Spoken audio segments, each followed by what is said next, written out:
morning, guys. So I have my new camera and there's like so much to it and I know nothing. I don't know how to use it, so I should probably read the manual. But guys, the split is freaking lit right now. Like, what is this?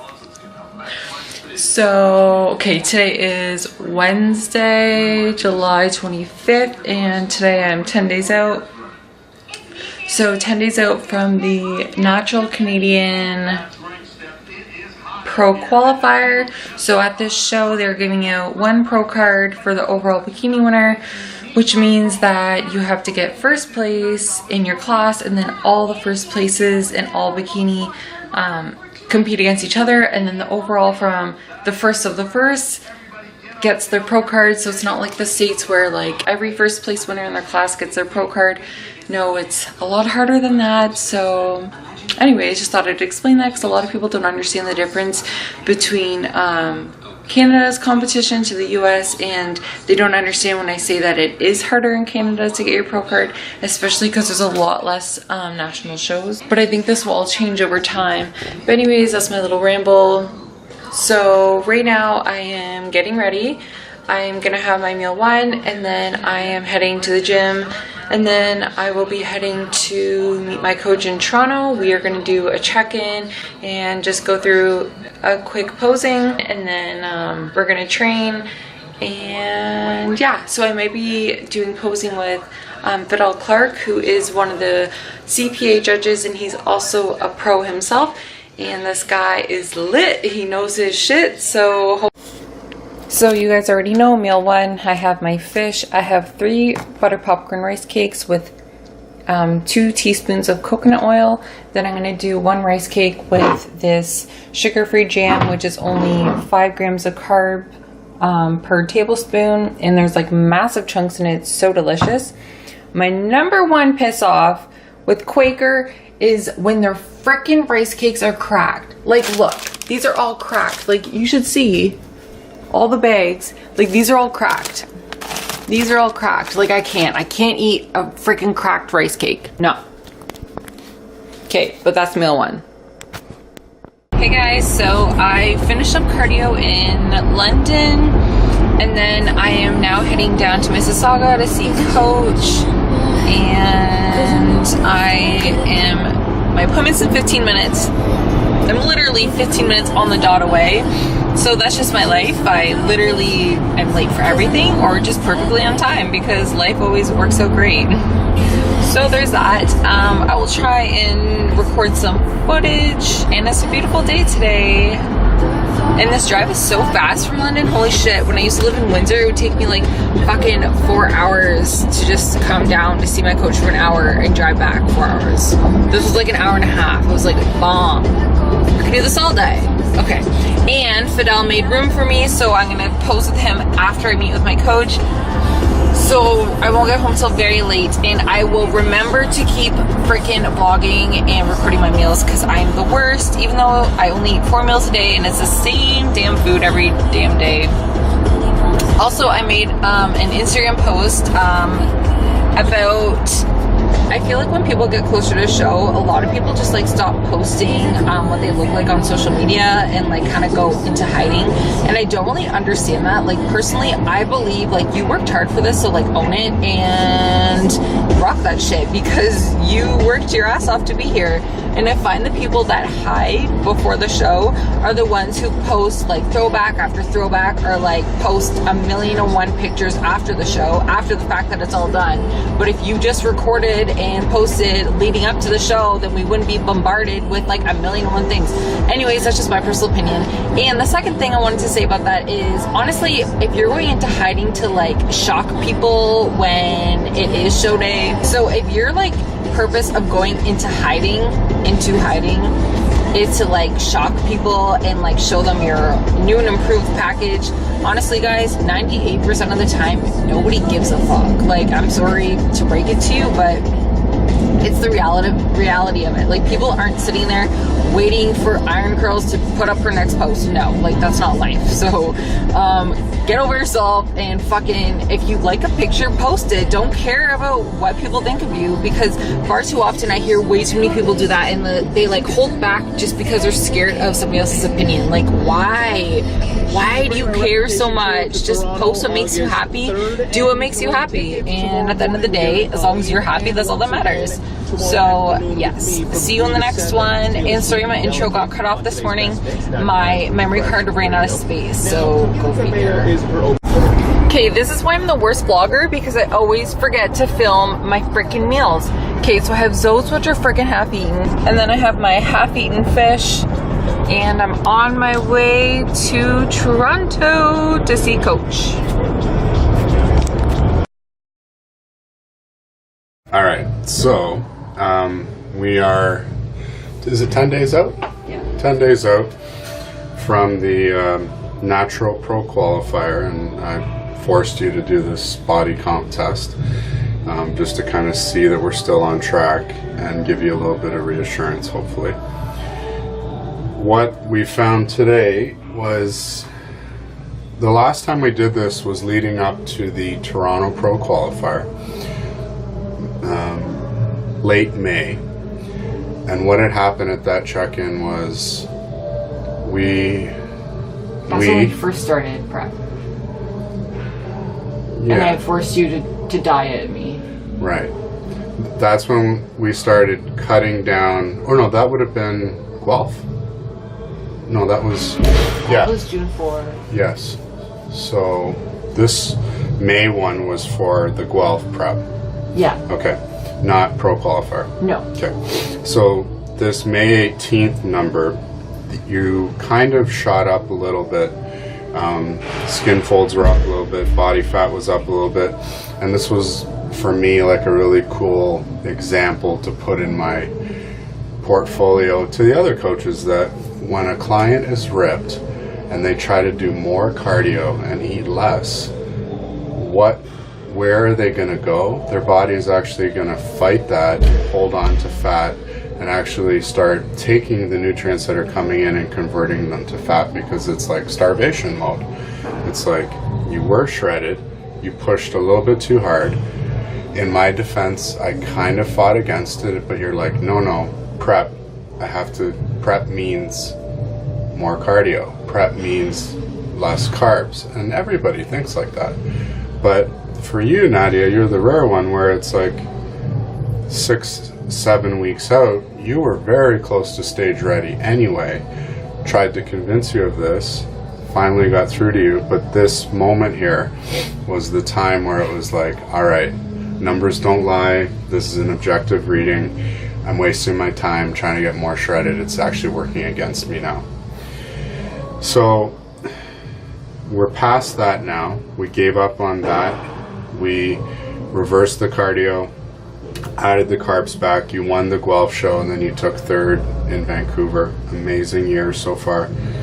And now we're prepping for the Natural Pro Qualifier, and I wouldn't say we're pushing very hard on the cardio. 20 minutes? Yeah, 20-30 minutes. Like, it's a joke compared to what some people do. I feel bad because I feel like I'm not working enough compared to what these people are doing. Like, they have 0 carbs, 2 hours cardio a day, and then I'm eating like 3 times the amount of carbs they are, doing quarter of the cardio, and I feel great, and I feel guilty. You know what you got to remind yourself when you feel guilty like that is you have to say, look at how dedicated and diligent you are with everything all year round. Like, now that I've worked with you for like 6 months and I can see the dedication, meal prep, into the numbers. People don't do that all year, and you do this all year and you never quit. Like, your dedication to the sport is on another level. Oh, thanks. And so what if they're doing an extra 60 minutes of cardio?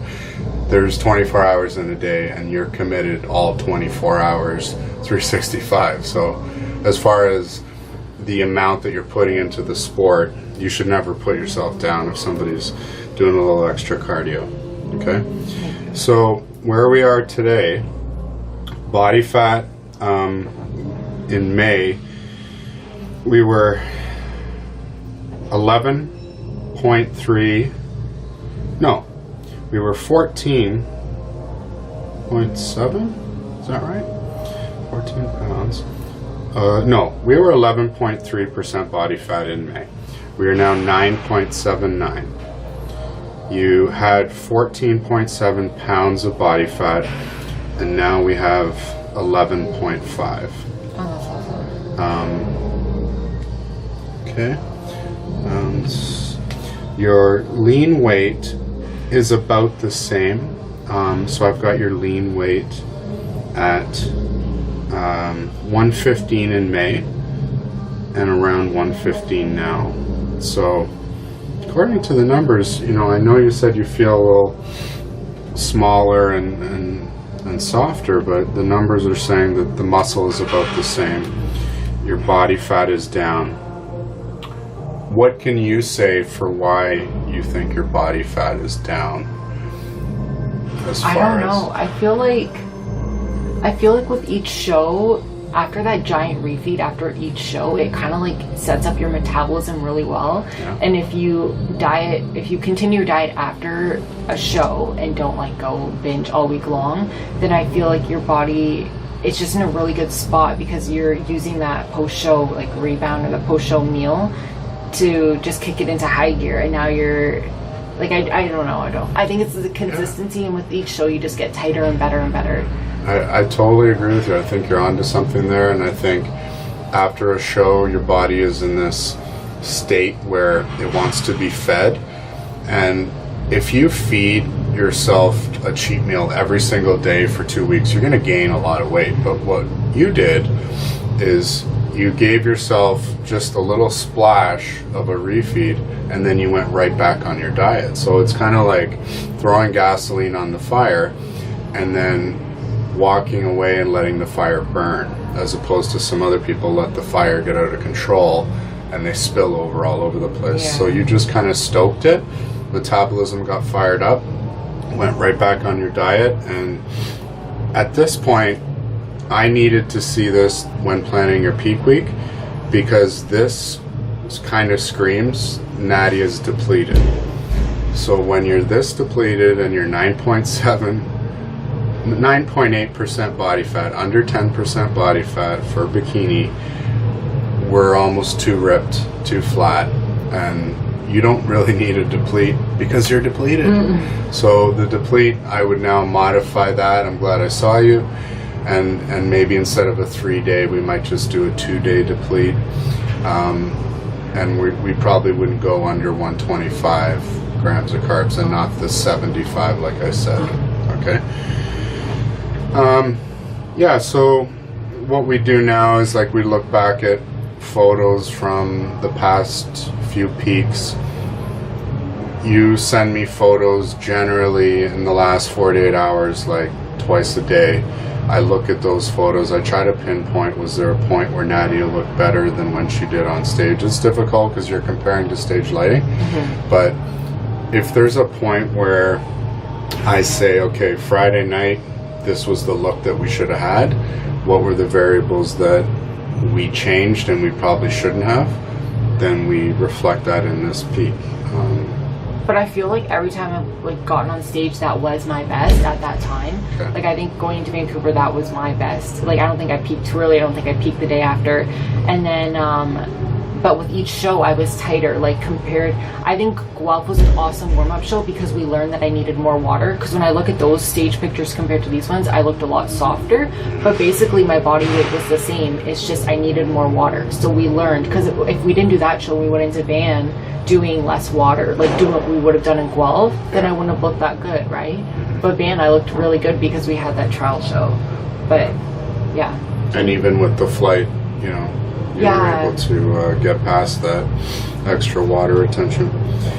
Okay, so yeah, no concerns. You know, this when you're a coach and you get something like this, it just means don't push too hard in the peak week, because you're going to get even smaller, you're going to lose even more. We don't need you much leaner. And I mean, this is a great example if you're working with clients and it's like, okay, it's peak week, what do we do? Well, we have to do 3 days of no carbs, and then we eat 300 grams of carbs, because that's what bodybuilders do. So what we do is like, well, Nadia, you're already depleted. There's no reason to go 0 carb. You would turn into a skeleton. and then trying to give you 300 grams of carbs, well, you would need 3 days of that to even look full, and it wouldn't be worth it at that point, because the risk of spillover would be too high. So I sent you kind of my game plan, my thoughts, and I'll probably modify it slightly after seeing these numbers. Okay. Hey guys, so I just want to give like a quick conclusion to what happened with Sean and what we found today. So what has been happening is basically like there was no start date for my prep really in between that time. Like it wasn't like I was always decreasing my macros. My prep was the farthest thing from linear. Like I didn't even really prep. All we did was increase cardio slightly, decrease macros just a bit, and we like changed up the composition of the macros. But my prep wasn't like a normal person's prep where you constantly are decreasing macros. And like this is kind of like mind fucking and kind of confusing for me, because like I'm eating a decent amount in like 3 times the amount of carbs compared to some girls, and I'm doing only 20 to 30 minutes of cardio a day, which is significantly less than a lot of people. And like sometimes I feel guilty for this, and I expressed that to Sean, and what he said to me makes so much sense. He said like, you can't feel guilty because this is your life. Like I work hard. I hate when people say that, but I work hard 365 days of the year. I follow a meal plan 365 days of the year. I'm on point 365 days of a year. And because I'm so consistent, and because I'm always on track with everything, this is why there is no like true 12-week prep or 16-week prep for me, because I maintain a good physique throughout the whole year, that there is no need to drastically have to diet or drastically have to cut carbs and increase cardio. When you stay at a certain level of consistency, and when you stay above a certain amount of stage weight, and which was my goal wasn't a certain amount of weight, but my goal was to stay relatively lean while still adding mass. And because we did that with Sean's fine eye watching me, and we were able to increase food throughout that whole process, I didn't have to do that drastic cut. And that's why right now I'm coasting at a decent amount of calories, and I don't even feel like I'm in prep, because my carbs, like I said, are literally 3 to 4 times the amount of some girls, and I don't include vegetables in my carbs. So I'm eating true carbs and 4 times the amount some girls are eating, and they have to count carbs as vegetables. So I'm just like so happy with where I'm at, and that's why prep is so sustainable for me, and that's why I'm able to do so many shows, because I don't even feel like I'm in prep, because like I said, I'm eating a decent amount, and my cardio is nothing crazy. It's only 20 to 30 minutes a day. So when you don't have to go to those extremes, and when you do things on a consistent basis, and you're consistent with everything, your training, your food, you're tracking 365 days of the year, then there is no need to do such a drastic cut. And that's why I'm in a good position right now. And like, I didn't really understand this, and like I said, I felt guilty, and until Sean said that to me, now I like understand, and it makes so much sense, right? So if you put in the work all the time, then you won't have to fucking just bust your ass for 12 weeks and literally suffer hell. Like, yes, I have hard days, and of course everybody's gonna have hard days. Yes, peak week is a little bit harder sometimes, just because we are doing depletion days to prime me and prep me for the carb load, but that's all expected. So I'm not complaining about any of that, but I'm just saying I do have hard days, believe it or not. I do feel tired some days, but most of the time, like, I'm very happy, I'm very high energy. I don't have to take naps throughout the day like some people. I never feel like I'm literally dying. Like, yes, I'm sore sometimes, you'll see me complain about that, but if you know me, I over exaggerate like crazy, so keep that in mind. But anyways, I just want to say, guys, if you're consistent all year round, and you take your off season and your reverse dieting post show, if you take your post show seriously, then there's no need to drastically have to prep for like 16, 20 weeks, like some crazy amount of time. Prep can be done in a sustainable way, in a way where you're not like dying. So I'm so happy that I'm at that point. Like, it literally blows my mind. So I'm just so happy. And so my Body fat percentage, we figured it out, 9%. I'm 9.8%, which is even lower than when I initially started with Sean, but I still have the same amount of lean body mass as my last check-in. So I still have all my gains, but I did lose weight from my last check-in, so I lost mainly just fat, which is awesome. Obviously, I'm not expecting to gain muscle as I'm dieting, but the fact that I was able to just lose fat and not a lot of muscle or lean mass is amazing, and that is a main goal. This memory card only has 2 more minutes of storage, so I'm going to conclude it there, guys. Thank you so much for watching. I hope, if this is the end of the clip, I hope you enjoyed it, and I hope it kind of opens your eyes and makes sense. Prep, everybody just assumes that prep is like 12 weeks long. Like, no matter if you're stage lean already, you need a 12-week prep, or if you're 50 pounds overweight, yep, 12-week prep, it's gonna work for you. No, it's not like that. Every person is individualized, every person is different, and that's why each prep is different for everybody. So one way does not fit all, and you need to keep that in mind when dieting, when training, with your food. You just have to remember that each person is different, and different things are going to work for different people. So don't be afraid to try new things, and you can do it. Thanks for watching. Okay, so meal number 3, I have sweet potatoes, I have my fish, and I have zucchini. And I just finished posing with the pro, on my way home now. Holy shit, it's late. 9:30, 3 hours till I'm home.